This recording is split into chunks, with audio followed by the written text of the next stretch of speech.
Bon, écoutez, bonjour à tous. Je suis ravie d'être avec vous ce matin pour cette première session. Bon, donc moi, je suis Isabelle Varescan. Je suis professeure de psychopathologie et de psychologie clinique à l'université Paris-Cité. Et puis, je suis membre du conseil scientifique du GIS depuis maintenant un certain nombre d'années. 10 ans, merci de le rappeler, 10 ans. Donc voilà, parfait. Alors, Bernard, Elisabeth, merci beaucoup pour votre invitation. Alors, je vais sans plus attendre appeler les deux oratrices qui vont venir vous présenter leurs travaux. Et puis, elles vont venir vers moi. On va venir toutes les deux. Donc, il y en a que je connais un peu plus que d'autres, dont une, puisqu'elles viennent de mon université, donc je la connais bien. Et puis, j'ai aussi dans la salle une étudiante en thèse sur le jeu qui était aussi présente. Donc, on aura l'occasion peut-être un peu d'échanger avec elle tout à l'heure. Donc, on sent que ces journées, quand même, mobilisent des étudiants, des jeunes chercheurs, et c'est quand même le but. Et ça, c'est vraiment très, très chouette d'avoir à partager la recherche de demain avec des jeunes qui sont là pour mettre en place, pour montrer leurs travaux, et puis on va pouvoir ensuite débattre avec eux. Donc, ce que je vous propose, c'est après chaque fin de présentation, quelques minutes de questions. On va essayer de respecter le temps qui nous est imparti. Venez vers moi.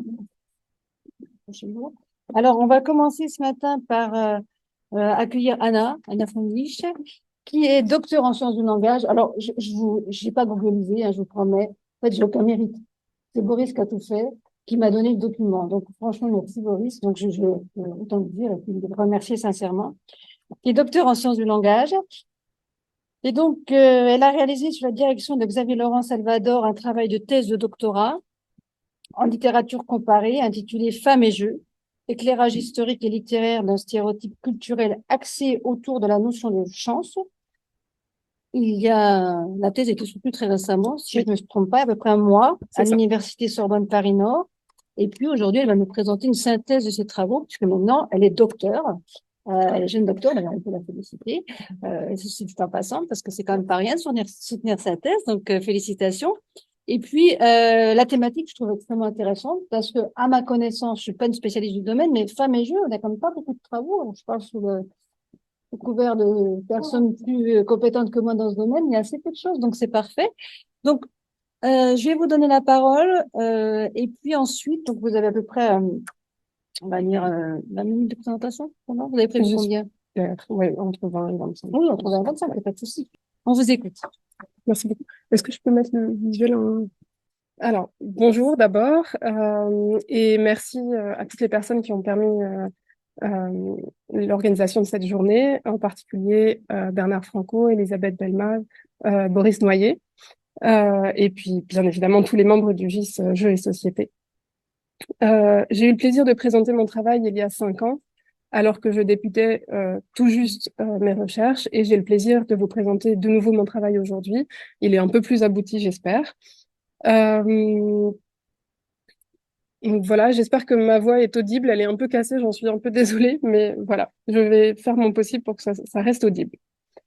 Euh, donc je voudrais aujourd'hui revenir sur mon travail de recherche dans le cadre d'une thèse intitulée Femmes et jeux, éclairage historique et littéraire d'un stéréotype culturel axé autour de la notion de chance. Et avant d'entrer dans le vif du sujet, je voudrais clarifier ce que j'entends par jeu. Pour le définir, je me suis appuyée sur les éléments donnés par Johann Huizinga. Il s'agit d'une action libre, superflue, qui peut être différée ou supprimée, gratuite, ce qui ne signifie pas qu'elle n'apporte rien, mais qu'elle ne satisfait pas aux besoins et aux désirs immédiats, limitée dans le temps et dans l'espace. J'ai travaillé plus spécifiquement sur le jeu de hasard, c'est-à-dire un jeu où entre une part de chance, qui ne dépend pas de l'habileté ou de la stratégie des joueurs, mais plutôt d'un moment donné.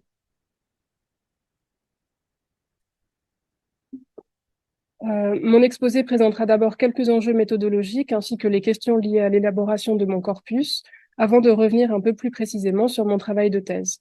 Je présenterai les enjeux liés à la femme qui joue, puis à la femme jouée, et enfin à la présence symbolique de la femme dans le jeu et aux espaces d'entre-deux, avant de présenter les conclusions de mon travail et d'en proposer des prolongements possibles.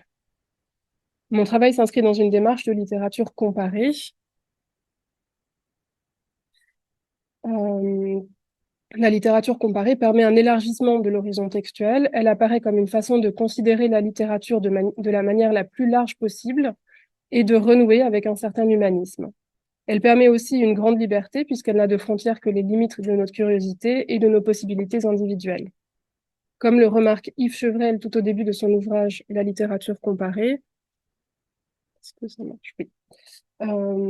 Comparer est un des modes de fonctionnement de l'esprit humain, indispensable au progrès des connaissances.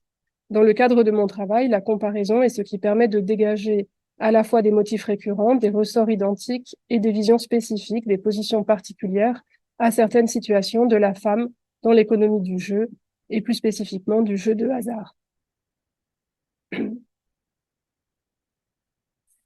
La littérature comparée s'est très vite intéressée au phénomène de réception des textes, en ce qu'il a de dynamique et en ce qu'il permet à chaque lecture d'être infléchie par la personnalité et les connaissances du lecteur.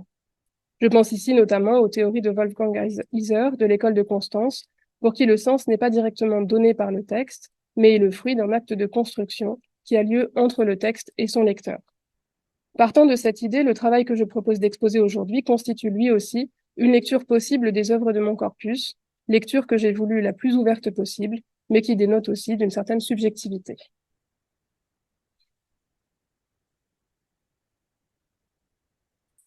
Le projet initial de ma recherche était de proposer une typologie des différentes positions qui peuvent, dans la littérature, être occupées par les femmes dans l'économie du jeu.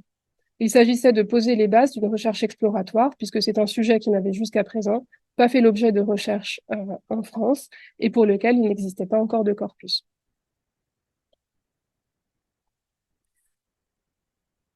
Je souhaitais proposer un panorama des différentes positions de la femme par rapport au jeu.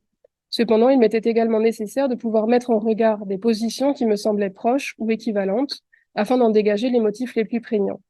J'ai décidé d'écarter momentanément les occurrences pour lesquelles je n'ai pas trouvé d'équivalent. Mon corpus s'étend sur une longue période, puisqu'il démarre au IVe ou Ve siècle avant notre ère, avec l'Oedipuo de Sophocle et le Mahabharata, et s'étend ensuite jusqu'à nos jours. Le texte le plus récent datant de 2021. Il s'agit du Rire des déesses d'Ananda Devi. Les textes de mon corpus sont principalement tirés des littératures européennes, indiennes et russes. Cette diversité des textes m'a permis de noter la présence de certains motifs par-delà les frontières communément admises.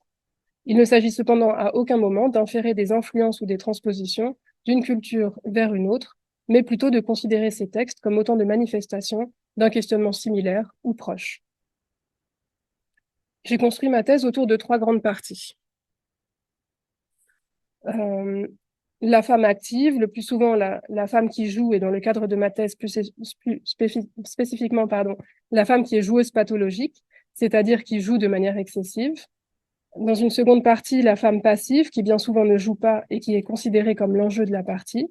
Et enfin, dans une troisième partie, les espaces de transition, la présence-absence de la femme dans le jeu, à travers la figure de la dame des jeux de cartes, par exemple, ou bien le jeu sur le genre comme manière d'accéder à la sphère ludique ou d'infléchir le destin. L'énoncé du sujet de ma thèse invite à penser la relation de la femme au jeu de manière large.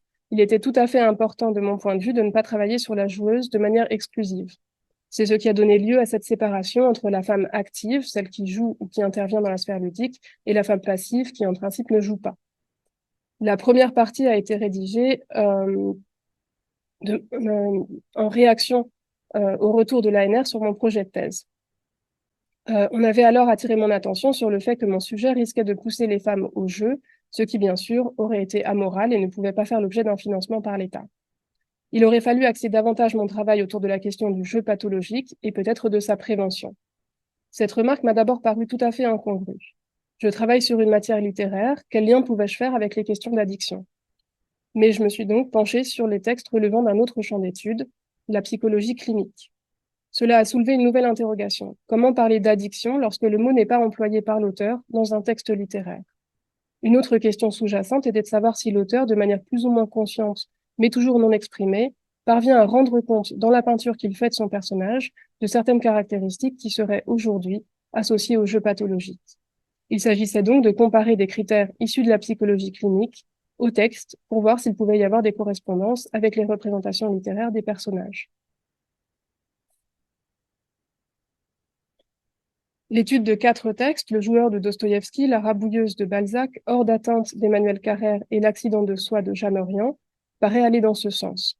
Les caractéristiques du jeu pathologique semblent transparaître dans les descriptions des personnages et dans la description de leurs actes, avec plus ou moins de bonheur, puisque les critères de la psychoclinique ne sont valables que pour notre société contemporaine, et bien sûr que pour des personnages bien réels. Il était cependant tout à fait intéressant de me rendre compte, à travers cette étude, du fait que la prévalence de joueuses que l'on peut qualifier de pathologiques, comme aussi souvent de joueurs pathologiques, est sans doute plus importante dans la littérature que dans la réalité. La littérature allant sans doute volontiers du côté de la flamboyance du jeu dans ce qu'il peut avoir d'excessif. La seconde partie s'intéresse à la femme qui ne joue pas, mais qui est jouée. Elle s'est construite autour de la question de la femme en jeu. Ayant plusieurs exemples du même motif, je me suis demandé si celui-ci évoluait au regard des transformations du statut de la femme dans la société. L'étude des textes a montré une plus grande complexité et une absence de linéarité, avec des personnages féminins antiques beaucoup plus émancipés, si l'on peut dire, que les personnages plus contemporains. Ainsi, Draupadi, figure féminine centrale du Mahabharata, obtient gain de cause lorsqu'elle débat du bien fondé de l'action de ses maris, et en particulier de Yudhishthira, qu'il a perdu au jeu, tandis qu'un personnage comme Angela, dans Le bonheur au jeu d'Ernst Theodor Amadeus Hoffmann, renonce à prendre la parole et meurt de ne pouvoir choisir entre son mari et son amant, entre celui qui l'a perdu et celui qui l'a gagné au jeu. Parce qu'Hoffmann interroge le choix de celle qui est jouée, d'autres moments de choix féminins en lien avec la sphère ludique me sont apparus comme intéressants à explorer. Dans le Mahabharata, on retrouve en effet un autre motif bien connu, qui est celui des prétendants. Une jeune femme, en général une princesse, est bonne à marier. Son père, ou parfois son frère, se met en quête du meilleur parti possible et pour déterminer la qualité du futur mari, propose aux prétendants des épreuves. Si ces épreuves appartiennent a priori à la catégorie des jeux d'adresse, chaque prétendant devant prouver sa vaillance, son intelligence, sa témérité et sa persistance, elles ne restent pas moins aussi un jeu de hasard. Elles sont le fruit d'un instant donné, pari sur ses qualités, au détriment de celles d'autrui. J'ai fait le choix de considérer que sans cette petite part de hasard, le jeu dans l'absolu n'existe plus. En effet, sans ce hasard, le dénouement serait connu d'avance et il n'y aurait plus de jeu possible. Ce motif m'a permis d'étudier quelques contes et de renouer aussi avec la matière de Bretagne, les romans arthuriens du Moyen Âge. Donc j'ai juste proposé la liste des contes que j'ai étudiés.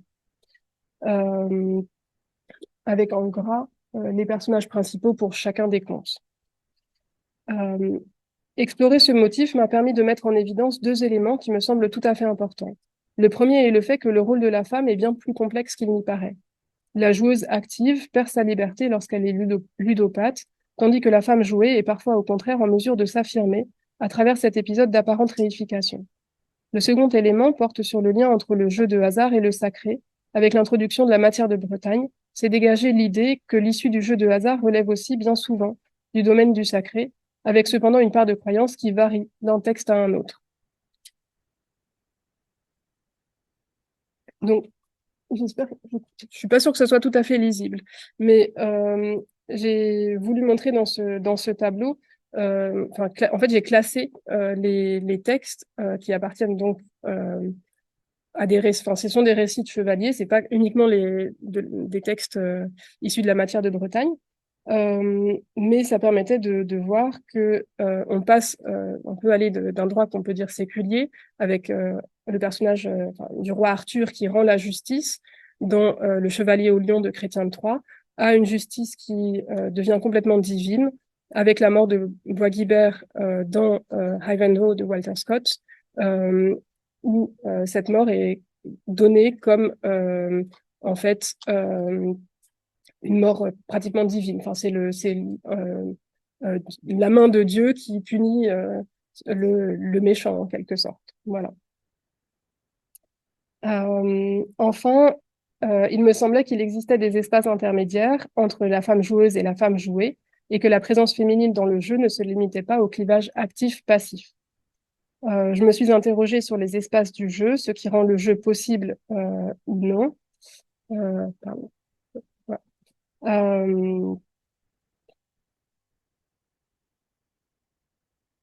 Par exemple. Donc, c'est pourquoi la troisième partie de ma thèse visait dans un premier temps à explorer les espaces de transition comme lieu possible du jeu. Je suis ici encore partie d'un épisode du Mahabharata, mais cette fois présenté dans une réécriture contemporaine, The Palace of Illusions de Chitra Banerjee Divakaruni. Dans mes souvenirs de lecture, le personnage de Shikandi qui a changé de sexe pour pouvoir vaincre Bhishma, qui est le commandant en chef de l'armée des Kaurava, et celui qui a introduit sa sœur, Draupadi, à la sphère ludique. Parce qu'il avait lui-même traversé la frontière entre le féminin et le masculin, il pouvait symboliquement introduire Draupadi à des activités considérées comme masculines. Cela n'est cependant pas tout à fait ce qui se produit dans ce texte de Chitra Banerjee Divakaruni, et l'épisode est absent des autres versions et traductions du Mahabharata. Par ailleurs, les recherches de collègues sanskritistes, et en particulier de Jakob Schmidt-Madsen, ont pu montrer que le jeu dans l'Inde antique est loin d'être réservé aux hommes. Mais à partir de cette idée de l'espace du jeu comme espace plutôt masculin, je me suis intéressée au rôle symbolique que la femme peut continuer à y jouer. D'autant qu'il n'est pas rare de trouver des scènes de jeu exclusivement masculines dans la littérature. Cela a donné lieu à une réflexion sur la dame qui fait perdre.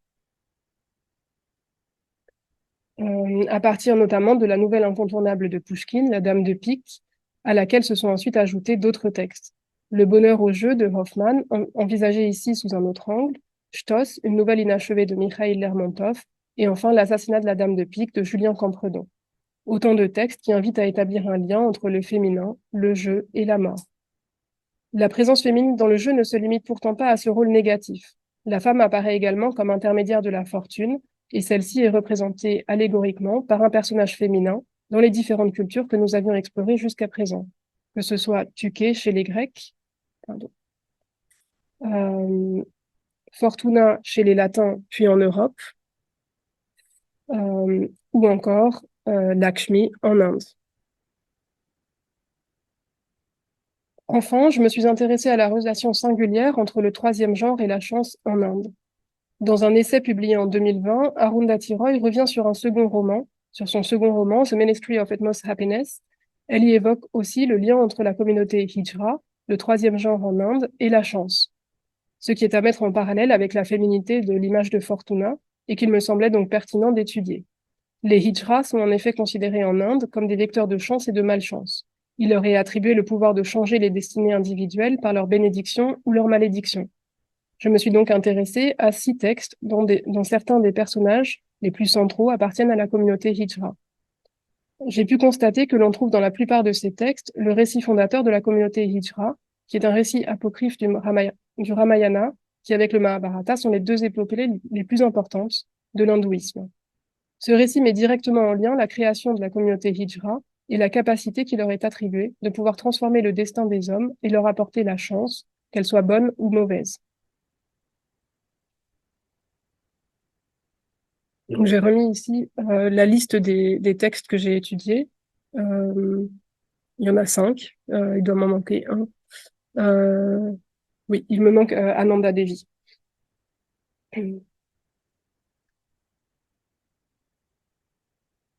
Voilà. Donc, l'étude des différentes positions de la femme par rapport au jeu permet de mettre au jour de manière parallèle des éléments sur le féminin et sur le rôle du jeu dans la société. Le jeu apparaît comme un miroir de la vie, il permet de changer de point de vue, de perspective. Il met en évidence des éléments qui resteraient autrement de l'ordre de l'invisible. On peut penser au rapport avec la mort et au rapport avec le sacré, par exemple. Le jeu met à distance le réel, ce qui lui permet de s'en faire l'écho et le révélateur. J'ai essayé d'étudier ces différents éléments à travers ma thèse et de proposer à partir de là une classification des différentes positions de la femme dans l'économie du jeu. Donc, c'est ce que vous voyez dans le tableau qui s'affiche et qui s'inscrit dans l'héritage des travaux de Vladimir Propre sur les contes et qui reprend les différentes positionnements de la femme par rapport au jeu tels que j'ai pu les rencontrer au cours de ma thèse. Chacune des entrées du tableau désignant un motif susceptible cependant de variation et de transformation. J'espère que ce tableau pourra servir de point de départ pour d'autres études autour de la femme et du jeu. Est-ce qu'il me reste encore un peu de temps? Oui. Alors, donc des travaux de recherche comme celui que je me suis proposé de mener restent cependant le plus souvent ouverts. La littérature, à l'image de la bibliothèque de Babel, telle qu'elle a été imaginée par Borges, est sans limite. Le corpus que j'ai déjà pu explorer ne demande qu'à faire l'objet de prolongation. Il faudrait ainsi aller voir du côté de la littérature outre-Atlantique, de la littérature africaine, ou élargir les recherches dans le domaine asiatique. Il nous faudrait également trouver des textes complémentaires pour traiter des femmes joueuses non pathologiques et des cercles de jeu au féminin. Il serait également intéressant de traiter de la question du rapport entre le jeu et l'ennui. Un roman comme Les billes du pachinko d'Elisa Chua du Sapin propose une typologie des joueurs qui fréquentent le pachinko du grand-père de la narratrice. C'est ce que vous pouvez, j'espère, voir à l'écran. Il pourrait y avoir là le point de départ de nouvelles recherches, à condition de pouvoir confronter ces courts extraits à d'autres sources. J'ai suggéré au cours de l'exposé que j'ai fait de ma seconde partie avoir plutôt envisagé le jeu en Inde comme une pratique masculine au regard de ce qui est décrit dans le Mahabharata. Les jeux de dés, que ce soit ceux qui se déroulent à Hastinapur ou à Indraprastha, semblent écarter les femmes qui restent plutôt à rire et jouer entre elles dans les espaces du palais qui leur sont dédiés. Pourtant, d'autres textes, comme aussi l'art de la sculpture ou l'art pictural, à commencer par les représentations et les histoires autour du personnage de Krishna, comme on peut le voir sur la miniature suivante, laissent penser que la pratique ludique pouvait dépasser les clivages de genre et même parfois avoir d'autres fins que le jeu lui-même. Ce serait donc également une piste à explorer pour la suite. Voilà, je vous remercie. Voilà. Merci, merci beaucoup.